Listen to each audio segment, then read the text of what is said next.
వైఎస్ఆర్ జిల్లా పులివెందులలో సీఎం జగన్ సతీమణి వైఎస్ భారతి ఎన్నికల ప్రచారం జోరుగా సాగుతోంది. ఏ వీధికి వెళ్లినా ప్రజల అంతులేని అభిమానంతో ఆమెకు స్వాగతం పలుకుతున్నారు. వైఎస్ భారతి ప్రతి ఒక్కరిని ఆప్యాయంగా పలకరిస్తూ ముందుకు వెళుతున్నారు. వైఎస్ఆర్ జిల్లా పులివెందుల నియోజకవర్గంలో వైఎస్ భారతిరెడ్డి ఎన్నికల ప్రచారం నిర్వహించారు.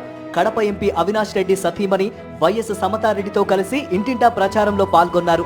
మూడో రోజు వేంపల్లిలో ఆమె ప్రచారం నిర్వహించారు. వేంపల్లి పట్టణ ప్రజలు అవధుల్లేని అభిమానంతో అపూర్వ స్వాగతం పలికారు. సీఎం జగన్ సతీమణిని ఇంట్లోకి ఆహ్వానించి హారతులు పట్టారు మహిళలు. వైఎస్ భారతి ప్రజలతో మమేకమవుతూ ప్రచారంలో దూసుకుపోతున్నారు. ప్రతి ఒక్కరిని నవ్వుతూ పలకరిస్తూ ముందుకు సాగుతున్నారు. ప్రజల యోగక్షేమాలు అడిగి తెలుసుకుంటున్నారు. ప్రభుత్వ సంక్షేమ పథకాలు అందుతున్నాయా లేదా అని ఆరా తీస్తున్నారు. చిన్న పెద్ద ముసలి అనే తేడా లేకుండా అందరినీ ఆత్మీయంగా పలకరిస్తూ వారికి కొండంత ధైర్యం చెబుతున్నారు. ఎన్నికల ప్రచారంలో భాగంగా వైఎస్ భారతిని పలువురు బాధితులు కలిసి తమ సమస్యలు చెప్పుకున్నారు. కొంతమంది ఉద్యోగాల కోసం విన్నవిస్తే మరికొంతమంది తమకు ఇల్లు లేదని ఆమె దృష్టికి తీసుకువెళ్లారు. అయితే వారందరి పేర్లను రాసుకున్నారు.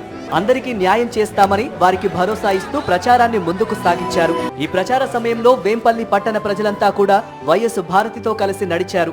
జెడ్పీటీసీ, ఎంపీటీసీలు, మండల కన్వీనర్లు, ఎంపీపీలు, వైఎస్ఆర్సీపీ కార్యకర్తలు, అభిమానులు, ప్రజలు పెద్ద ఎత్తున పాల్గొన్నారు. పులివెందుల ప్రజానీకంతో వైఎస్ భారతి మమేకమవుతున్న తీరు ఓటర్లను ఎంతగానో ఆకట్టుకుంటోంది.